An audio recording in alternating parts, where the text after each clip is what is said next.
하나님의 말씀이 22장 하고 있습니다. 죄인지도 모르는 습관화된 죄악에 대해서 말씀하고 있습니다. 그래서 정말 큰 은혜는 내가 죄인이라는 것을 인식하는 겁니다. 그리고 나에게 어떤 쉽게 죄를 지을 수 있는 약점이 무엇인가 발견하는 은혜, 그런 것이 있다면 우리는 정말 그야말로 로또에 당첨된 것보다 더 횡재한 것입니다. 왜냐하면 너무나 습관적인 죄들이 많아요. 그래서 죄인지도 모르고 당연하게 짓는 죄들이 너무 많아요. 이스라엘 백성들이 그렇게 했고 그것을 기록해 놓고 우리들에게 오늘 교훈해 주고 있습니다.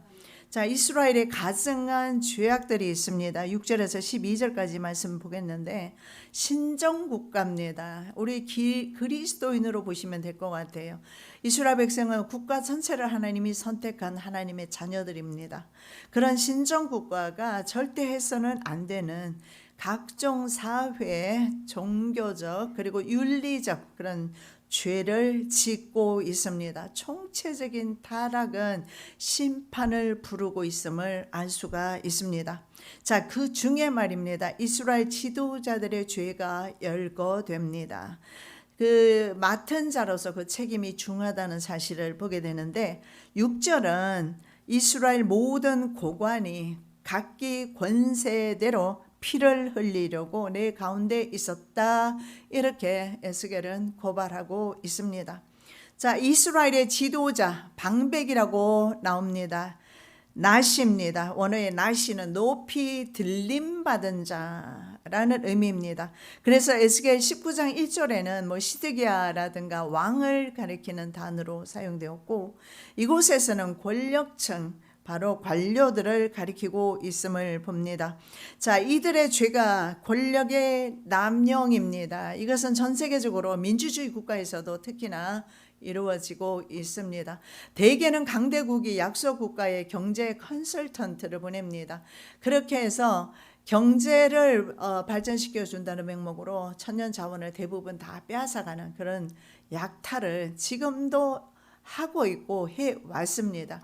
그래서 과거에 우리가 알고 있었던 굉장히 잘 사는 나라들 브라질이라든가 아르헨티나 잘 살았습니다. 베네수엘라 정말 잘 살았죠. 그런데 지금은 아주 가난한 국가가 되었습니다. 이것은 권력의 남용입니다. 바로 권력 가진 사람들의 수탈로 말미암아. 그런데요, 하나님께서는 이런 것들을 다 보고 계신다 라는 것입니다. 그래서 총체적으로 이스라엘 안에도 이런 일들이 일어나고 있었습니다. 자, 폭력과 살인이 있었어요. 그리스도인에게 이런 것이 있으면 아마 안 될 줄 압니다. 동일해요. 부모를 경시합니다. 그리고 나그네, 고아, 과부를 학대하죠. 성물과 안식일을 더럽혔습니다. 중상모략까지 합니다. 우상숭배에 참석하고 각종 성적 범죄를 저지르며 뇌물, 수수, 고리, 대금업, 토색 등으로 하나님 앞에 도대체 인간이 할 수 있는 모든 죄악들은 하나님 앞에 다 짓고 있는 이스라엘의 모습을 보게 되는데 우리 또한 이 시대가 그리스도인들이 한번 이스라엘 백성처럼 에스겔 앞에 적나라하게 고발당하면서 한번 죄들이 무엇인가 확인해 보면 좋을 것 같습니다. 자, 권세대로, 자신의 권세대로, 권세가 있으니까 그렇게 했겠죠. 이 권세대로는 인간 신체의 팔에 해당되는 단어입니다. 권세. 그래서 보통 팔이라는 단어와 권세가 같은 의미로 쓰는데 고대 근동지역에서 팔과 손은 함께 권세나 권력의 상징으로 여겼습니다. 그래서 영적인 상태가 이스라엘의 영적인 상태가 세상 사람과 별반 다르지 않다. 그래서 하나님의 선민이 이런 폐륜을 저지르고 서로 묵인해 주었습니다. 거룩한 삶을 살아야 되는 것이 이스라엘에게 요구된 하나님의 명령이었습니다. 그런데 선민의 정체성을 잃어버렸습니다. 이방 민족처럼 됩니다. 여러분, 우리 그리스도인이 그리스도인이라는 정체성을 잃을 때 사람들의 조롱거리가 됩니다. 하나님께서 방치하고 하나님께서 버리기 때문에 그렇습니다. 이스라엘 백성이 정체성을 잃게 됩니다. 자, 원래 이스라엘 지도자의 자격은 제덕이 겸전한 자, 역량 있는 사람을 가리킵니다. 성경에 역량 있는 사람은 그러면 어떤 사람일까요? 하나님을 두려워하는 사람. 그래서 우리가 모든 삶 속에서 하나님을 인정하는 삶입니다. 우리가 무슨 일을 하든지 간에 그러면 거짓말 못하겠죠. 남의 것 떼먹지 못하겠죠. 그러면 정말 하나님 앞에서 살아간다고 생각했을 때 우리가 악을 저지르지 못합니다. 하나님이 없다라고 생각할 때 우리는 스스로 죄를 짓는데 용감해질 수 있습니다. 그리고 이 덕목 가운데 하나가 있습니다. 불의한 이익을 미워하는 진실한 자다. 불의한 방법으로 이득을 취하지 않습니다. 손은 안으로 오그라들기에 마련입니다. 그리스도인은 이웃을 향해서 손을 펴라고 말씀합니다. 그러나 대부분의 사람은 손을 오그라들게 되어 있습니다. 이스라엘 백성들이 그랬습니다. 자, 그런데 이렇게 불의한 이익을 미워하는 사람, 그리고 하나님을 두려워하는 사람, 이런 사람을 바로 모세는 천부장, 백부장, 십부장으로 임명하고 백성들을 재판하게 했던 것을 봅니다. 자, 7절에서는 이스라엘의 사회적인 범죄를 다루고 있습니다. 이 사회적인 범죄에 부모에 대한 인륜을 버리고 사회적 약자를 학대한 예루살렘 성읍 주민들의 구체적인 죄악이 열거되고 있습니다. 7절입니다. 그들이 내 가운데서 부모를 업신여겼으며 내 가운데서 나그네를 학대하였으며 내 가운데서 고아와 과부를 학대하였다. 여러분, 여기에서 내 가운데 3번 반복하고 있어요. 이 내 가운데는 예루살렘을 가리킵니다. 이스라엘을 가리킵니다. 그리스도인이 사는 그런 삶의 영역 안에서는 이런 일들이 있어서는 아니 되는데 이런 일들이 일어난다라는 것입니다. 그것이 무엇이겠습니까? 바로 부모를 업신여기는 것, 나그네를 학대하는 것 등이 있습니다. 이렇게 3번 반복해서 표현함으로써 이 죄들이 두루 편만하게 모든 사람들이 에게 퍼져 있었다는 사실을 볼 수가 있고, 그리고 아주 빈번하게 습관적으로 나타나고 있다. 그래서 이스라엘 백성은 죄인지도 모르고 습관적으로 죄를 짓고 있습니다. 모든 사람에게는 습관적인 죄들이 많이 있어요. 어쩌면 이것이 아킬레스건이 되어서 사탄은 집중적으로 그곳을 공략하게 될 것입니다. 왜냐하면 거짓말 잘하는 사람은 습관적으로 자꾸 거짓말이 나오죠. 도적질하는 사람은 습관적으로 쉽게 남의 물건을 내 것인 양 가져가 버립니다. 이것이 습관화되었을 때는 그것이 죄인지 잘 인식을 하지 못하게 되죠. 자, 이스라엘 백성들이 그랬습니다. 공개적으로 이들은 서로 죄를 짓고 묵인하는 그런 죄악 가운데 살아갔던 걸 보게 됩니다. 먼저 부모를 업신여겼어요. 하나님의 10개 우리에게 주시는 10계명 중에서 첫째에서 넷째까지는 하나님에 대한 계명입니다. 대신계명. 그리고 대인계명 5번째부터 10개까지는 총 6개 대인계명인데 대인계명의 첫째가 부모입니다. 즉 하나님 대리자로 우리에게 부모를 주셨는데 부모를 업신여기지 말라라고 합니다. 그래서 부모에 대한 효도의 규정을 명문화시켰습니다. 자, 한 부모는 우리나라에 이런 말이 있습니다. 한 부모는 10자식을 거둬도 10명의 자식은 한 부모를 거두기 힘들다. 거두지 못한다라고 그래요. 효도하시는 여러분 정말 잘하고 계십니다. 요즘은 부모가 아프다고 그러면 자식들의 머리에 먼저 약 놓은 생각을 한답니다. 그러지 마십시오. 복받는 기회입니다. 정말 많이 힘들어요. 저도 어머니 올해 99세 모시고 있지만 때로는 좀 홀가분하게 살고 싶다는 생각도 있지만 어머니의 기도가 얼마나 중요한지 어머니가 3번 정도 돌아가실 뻔했을 때 울며 기도해서 목숨을 연장시켜 주셨어요. 하나님께서. 요즘 아이들 그 카톡에 아이디에 부모를 어떻게 기록하는지 아세요? 혹시 아시는 분 계세요? 우리 자녀들은 그런 자녀 없기 바랍니다. 미친 뭐뭐 이렇게. 통계에 의하면 통계입니다. 통계에 의하면은 자식을 위해서 희생한 부모가 희생한 경우에 자녀들이 더 잘못되는 경우가 많았다. 우리 부모들은 자기 자리 찾으시기 바랍니다. 그리고 우리가 정말 잘해드려야 되는 분은 우리의 부모가 살아계신다면 부모입니다. 왜냐하면 내 자식들이 보는 것은 바로 그겁니다. 내 부모가 어떻게 하는가. 저는 저희 아버님이 99세 된 할머니가 99세까지 사셨는데 굉장히 성격이 유별나고 별나셨어요. 그런데 정말 마지막에는 보니까 벽에다가 바닥에다가 똥을 싸고서 발라요. 그런데 저는 아버지 따라가지도 못해요. 아버지는 아무 말 하지 않고 그냥 어머니 하면서 그걸 다 닦아내는 그런 모습을 봤습니다. 저희 아버지도 목회자로서 95세까지 마지막 거의 돌아가시기 전까지 찾아오는 성도들에게 말씀을 전하고 끝까지 마지막까지 사명 지키다가 주님 나라 가셨어요. 장수의 복을 받으신 겁니다. 자, 해주다가 보면 엄마는 자녀의 종이 됩니다. 그러나 자녀를 내가 낳았으니까 내 눈은 자녀를 향하게끔 되어 있습니다. 그렇다 할지라도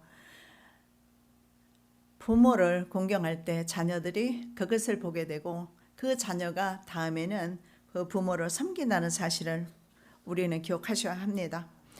때로는 부모도 허물과 실수가 많습니다. 자녀를 공급하지 않는 부모조차 있습니다. 그럼에도 불구하고 하나님께서 주시는 말씀은 생명의 출산자가 부모라는 겁니다. 즉 눈에 보이는 하나님을 부모로 생각하면서 존경할 때 하나님도 존경할 수 있습니다. 그래서 하나님을 섬기는 사람은요 부모를 멸시할 수 없습니다. 아무리 번거롭고 귀찮아도 말입니다. 창조주 하나님께서 세우신 질서가 이러하기 때문에 우리는 말씀대로 부모를 멸시하지 말아야 합니다. 그런데 효의 모범을 보여야 되는 이스라엘 높은 지위의 지도자들 오히려 부모를 업신여기는 불효의 풍토를 조성했습니다. 하나님의 창조 질서를 깨뜨렸습니다. 업신여겼으며 헤칼루 원형이 바로 칼날입니다. 이 칼날이라는 단어의 의미가 뭐냐면 사람 관계에서 욕하거나 멸시할 때 사용하는 것입니다. 그래서 사람 관계, 부모와 자식 관계에서 부모를 멸시하거나 혹은 욕하거나 하지 말라라는 겁니다. 바리새인들은 말입니다. 고르반, 이건 하나님께 드림이 되었다 이런 의미입니다. 그래서 그 관련 율법을 악용해서 하나님께 드렸으니까 부모에게는 안 해도 돼. 성경은 분명히 말합니다. 하나님의 것은 하나님의 것으로, 부모에게 해드려야 될 것은 부모에게 하라는 것을 말씀합니다. 이것이 바로 창조 질서입니다. 여러분 이 위계 질서를 깨트려버리면 세상은 그야말로 엉망진창이 될 것입니다. 가정도 엉망진창이 됩니다. 부모의 권위가 서지 못하면 말입니다. 그렇게 되면 그 가정은 콩가루 집안입니다. 그 국가도 그런 국가는 위계 질서가 깨어지는 국가는 망하게 되어 있습니다. 그게 바로 반란 아닙니까? 반란을 통해서 고구려 왕조에서 이시 왕조로 바뀌는 경우 있었지 않습니까?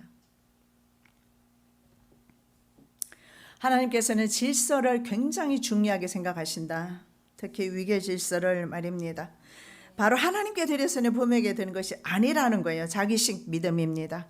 부모를 잘 섬기는 것 중에 하나는 바로 부모를 위해서 지금 연로하신 그 부모님을 위해서 기도하는 것입니다. 우리 교회가 우리 김형창 아버님을 위해서 지금 기도하고 있습니다.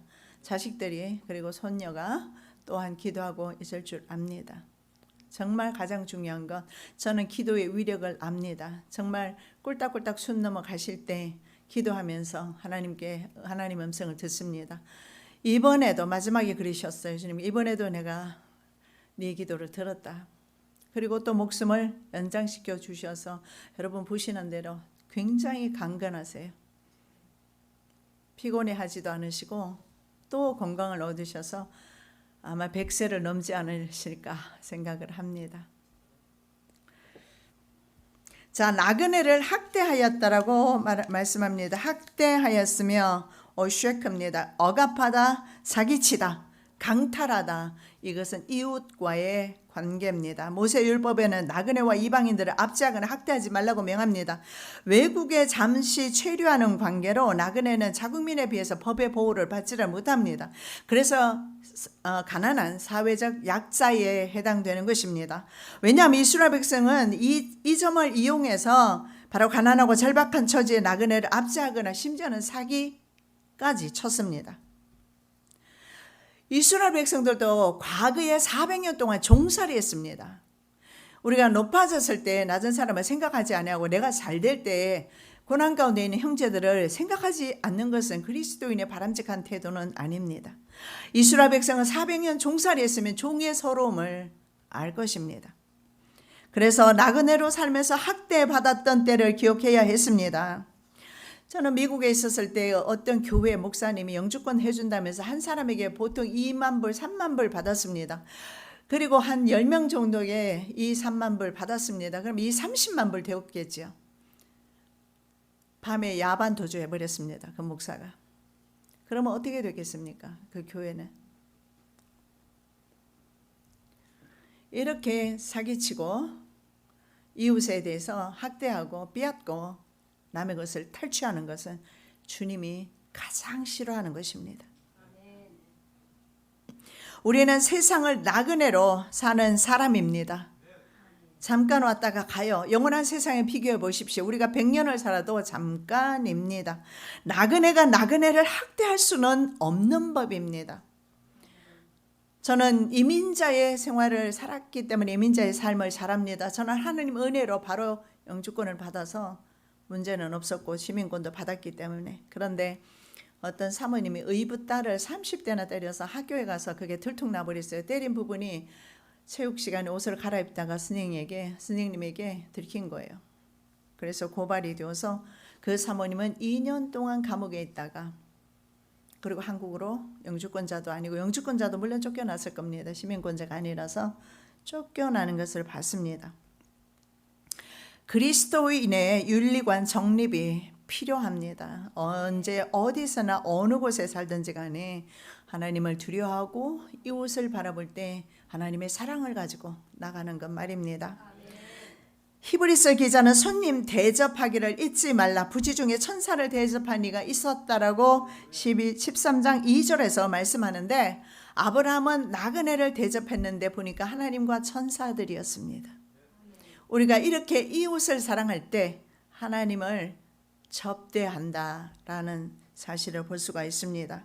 그들은 고아와 과부를 해하였습니다. 해하였다, 야나, 문자적으로 역시 압제하다, 학대하다는 뜻입니다. 고대 이스라엘 사회에서 가장 약한, 무력한 약자는 바로 고아, 과부였습니다.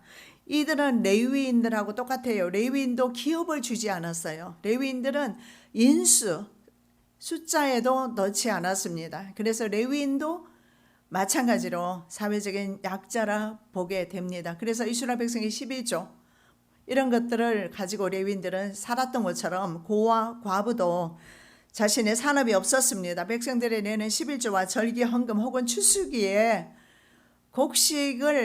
떨어진 곡식을 주셔서 그것을 먹고 살았어요. 자, 부모의 입장에서 한 사람은 곡식 떨어진 것을 먹고 살고 한 사람은 부유해서 농사지어서 종들을 부리면서 추수했다고 합시다. 부모의 입장을 한번 생각해 보시면 이 자녀가 곡식을 줍는 자녀에게 어떻게 해야 될 것인가? 그리스도인은 세상에 대한 책임이 있습니다. 나만 좋으면 그만이다. 내 배부르면 그만이고 그거 아니에요. 주님이 보고 계신다는 거예요. 이 아이가 어떻게 생각하고 어떻게 행동하고 있고 어떤 마음으로 살아가고 있는지 여러분 좀 여유 있게 세상 사시기 바랍니다. 너무 빡빡하게 그냥 내 자식, 내 새끼 예? 그런데 통계가 내 새끼 한 사람이 오히려 잘못된 데잖아요.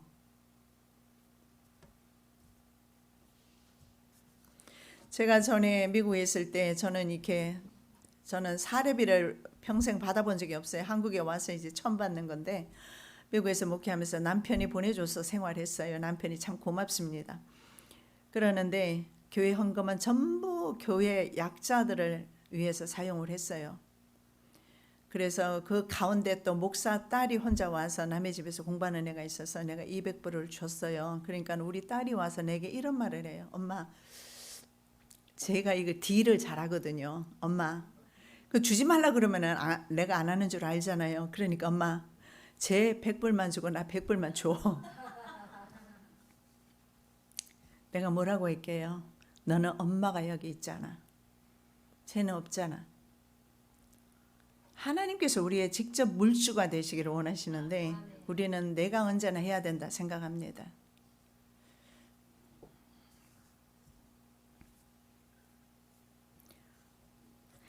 자, 추수기에 수확하고 남은 것으로 생계를 유지하는 사람들입니다. 그래서 모세 율법은 이런 사람을 꼭 기억하라고, 이 사람들은 억압하지 말라고 말씀합니다. 그런데 고관들은 힘으로 고아나 과부의 것을 착취하고 억울한 송사를 듣지 않았습니다. 만일에 재판을 해주더라도 불리하게 판결을 내건 아예 송사 자체를 접수조차 받아주지 않았습니다. 그런데 성경에 보아스를 보십시오. 그리스도인의 롤 모델입니다. 보아스는 어떻게 합니까? 룻이 왔습니다. 나오미가 이제 베들레헴을 떠나서 아들, 두 아들, 남편 다 죽고 며느리 하나 데리고 돌아왔어요. 빈 털터리가 되어서 돌아온 사람을 보아서는 눈여겨보는 거예요. 여러분, 이런 것이 내 눈에 들어오는 사람이 복이 있는 사람이에요.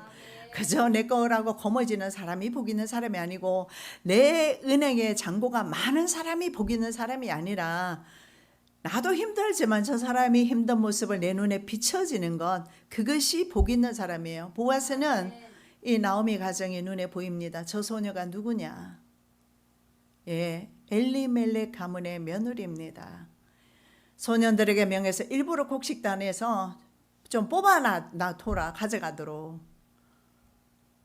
보아스는 바로 예수 그리스도의 조상으로 나타납니다. 그는 바로 고엘로서 그 가을 제도를 실천했던 가을이었습니다. 그 사명을 감당했는데 바로 예수께서 그 사명을 위해서 이 땅 위에 오셨어요. 바로 이 땅 위에 있는 모든 억압된 사람들에게 자유를 선포하러 예수님이 오셨다고 누가복음의 4장에 말씀하고 있습니다. 이사야의 말씀을 인용해서 가난한 자들에게 복음을 전파하시고 눌린 자들을 해방시키는 그 사역을 하러 주님께서 오셨어요. 바로 우리 인류, 죄와 지옥으로부터 묶여있고 죽음으로부터 묶여있는 우리 인류를 해방시키기 위해서, 그런 우리 인류에게 자유 주시기 위해서 예수님이 오셨어요. 즉 예수님은 이웃을 위해 오셨단 말입니다. 그 이웃 가운데 나도 있어요. 내가 그 사랑을 받았다면 나는 당연히 다른 사람에게도 흘러가게 해야지. 내게 멈추게 되면 재정이 썩게 될 것이고 자식이 썩게 될 것이고 내가 붙잡고 있는 모든 것이 그 안에서 썩게 될 거예요. 그것이 바로 하나님의 나라 법칙입니다. 그게 하나님 나라의 경제 법칙이에요. 그럼 이게 흘러가면 내가 분명히 하나가 있었는데 하나를 줘버려서 나는 없어. 하나님의 나라는 그렇지 않아요. 또 채워지는 것이 바로 하나님의 나라입니다. 자, 예수님은 바로, 그래서 예수님의 닉네임이 바로 세리와 창기의 친구였습니다. 그리고 건강한 자에게는 의원이 쓸데없다, 병든 자에게 의원이 쓸데있다, 나는 의사로 왔다, 이렇게 말씀하십니다. 하나님의 눈이 그들에게 있다면 그리스도인인 우리들의 눈도 그들에게 있어야 합니다. 그리고 그들은 또 하나님의 성전 기물을 업신여기고 안식일을 더럽혔습니다. 이거 당연합니다. 하나님을 사랑하면 하나님의 성전도 사랑하게 되어 있습니다. 당연한 것이죠. 너는 나의 성물들을 업신여겼으며 나의 안식일을 더럽혔으며, 8절에서 그렇게 말합니다. 바로 8절은 이스라엘 종교적 범죄를 말씀하는데 나의 성물들입니다. 너의 것들이 아니라는 거예요. 나의 것들입니다. 나의 거룩한 것들입니다. 나의 거룩한 것들이 무엇이 있을까요? 하나님의 임재를 상징하는 성전, 그리고 성전 안에 있는 하나님께서 구별해 놓으셨던, 여러분 암송하셨던 것처럼 금촛대라든가 그다음에 뭐 떡상이라든가 뭐 번제단이라든가 이런 것을 말씀합니다. 하나님의 성전 기물들과 헌금들 그리고 성전의 의식들을 귀하게 다루지 않았습니다. 하나님을 귀하게 생각하지 않으니까 당연한 결과 아니겠습니까? 반드시 사람은 먹은 것을 나중에 다시 내놓게 되어 있습니다. 생각하는 대로 사람의 그 생각은 그 생각대로 그 마음에 귀한 것이 드러나게 되어 있습니다. 그 생각이 머문 곳이 바로 귀한 것이라는 겁니다. 내 생각이 날마다 어디에 가는가에 따라서 그것이 바로 그 사람에게 보물입니다. 우리의 날마다 생각과 사상이 주님께 있기를 부탁드립니다.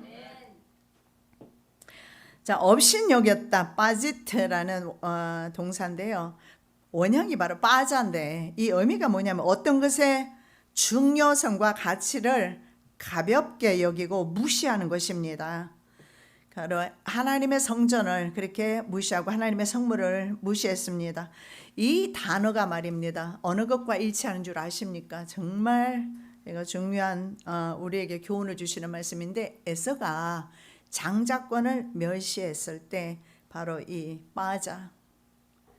빠지트라는 단어를 사용하고 있어요.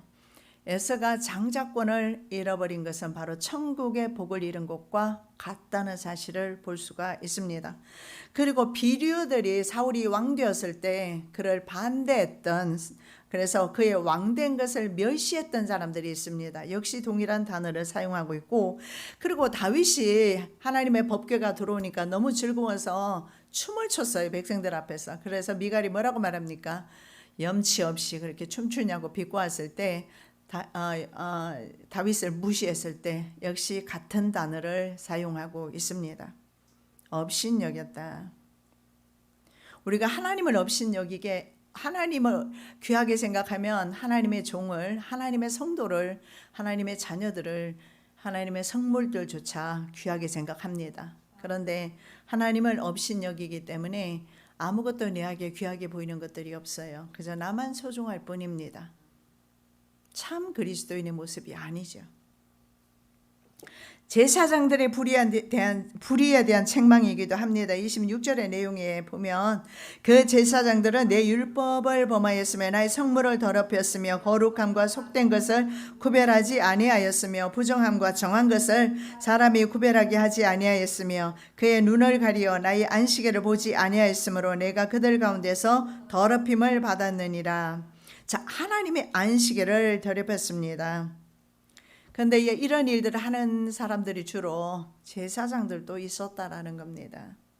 안식일을 범하는 것은 하나님의 성물을 더럽히고 안식일을 범하고 이런 것들 제사장도 있다. 목회자도 하나님을 모르고 하나님을 멸시하는 사람이 있을 수 있다라는 것을 우리는 이 성경을 통해서 볼 수가 있습니다. 안식일을 범하는 것은 모든 죄악으로 들어가는 입구가 되는 죄악이다. 매튜 헨리 주석에서 그렇게 말합니다. 여기에 나의 안식일은 복수형으로 되어 있어요. 나의 안식일들로 해석해야 되는데 그럼 안식일에는 뭐가 있을까요? 매 7일 안식일 우리는 주일로 지킵니다. 유대인들은 토요일 날 안식일로 지키게 됩니다. 금요일 해지는 시간부터 토요일 해지는 시간까지. 우리는 예수님이 부활하신 주일 오늘입니다. 안식일로 대체해서 드리고 있어요. 그리고 또 매년 안식년이 있습니다. 그리고 안식년 7번 지나가면 역시 안식년이고 7번 지나간 49년 후에 50년째를 희년이라고 하는데 여러분이 안식일, 안식년, 희년은 천국의 삶을 예표하고 있어요. 우리가 오늘 드리는 이 예배가 바로 천국에서 우리 할 일입니다. 그래서 우리는 어쩌면 예행 연습을 하고 있다. 아니요, 어쩌면 천국에서 예배 드리는 것과 같다라고 볼 수가 있습니다. 자, 유다 백성이 바벨론에 끌려가고 나자 그 땅에 비로소 70년 동안 땅이 안식하게 되었다라고 역대하 36장 21절에서 말씀합니다. 유다 백성이 포로 생활을 하는 70년간 그 땅에 경작이 이루어지지 않을 것이라는 예언이기도 합니다. 동시에 유다 백성이 경제적인 손실을 줄이기 위해서 매 7년마다 휴경해야 되는 안식년을 지키지 않았다라는 것을 말씀하기도 합니다. 자, 매 7년마다 휴경이라는 것은 지금은 해마다 농사 지어도 괜찮아요. 계속 거름을 주니까요. 옛날에는 그렇게 하지 않았어요. 땅이 황폐화되는 것을 막기 위해서 하나님께서 6년만 땅을 갈고 7년째는 좀 쉬게 해라. 여러분, 이 6대 1이 우리 인간 신체의 리듬이 6대 1로 되어 있답니다. 그래서 우리 몸도 6대 1로 쉬어야 된대요. 6은 일하고 1은 쉬고, 쉬는 날이 주님께 예비하는 날이에요. 그렇게 하면서 우리의 몸이 뭘 합니까? 다시 리셋되거나 회복되는 겁니다. 리커버 됩니다. 그래서 하나님께서 그 비율로 주셨고, 땅도 마찬가지로 6대 1의 비율입니다. 근데 경제적 손실 나는 게 싫으니까 이것을 지키지 않았어요. 그리고 매 안식일마다 종들을 조차 쉬게 하라고 명령하고 있습니다. 근데 주인들은 종들이 쉰다니 이게 말이 안 돼요. 종들은 무조건 일을 해야 된다 생각을 하고 안식일에도 쉬게 하지 않고 계속 일을 시켜버렸습니다. 그리고 희년이 되면서 종들을 자유케 해줘야 돼요. 원래는 형제가 팔려가면 다른 형제가 되사오는 제도를 고일 제도로 합니다. 형제가 팔렸을 때 다른 형제가 되사와야 돼요. 그 형제에 대한 책임을 지는 것을 말해요. 그런데 그럴 형제가 없었을 때 희년이 되면 종들은, 이스라엘의 종은 종을 삼을 수 없기 때문에 희년이 되면 돈 물지 않고도 자유의 몸으로 나오게 됩니다. 왜냐하면 우리 모두가 영혼이 하나님께 속해 있기 때문에 누가 누구를 지배하거나 종 삼으면 안 된다는 교훈입니다. 그런데 이 희년법도 역시 지키지 않았어요. 여러분, 이게 무엇 때문에 그럴까요? 욕심입니다. 욕심이 과하다 보니까 있는 사람이 더 갖고 싶어서 쉬지 않고 일하고, 그리고 종들조차 부리게 되고 하나님의 법을 어기게 되고 하나님의 명령, 하나님의 말씀은 무시되어지는 겁니다. 욕심 때문에 하나님과 하나님의 말씀이 무시되어지는 거예요.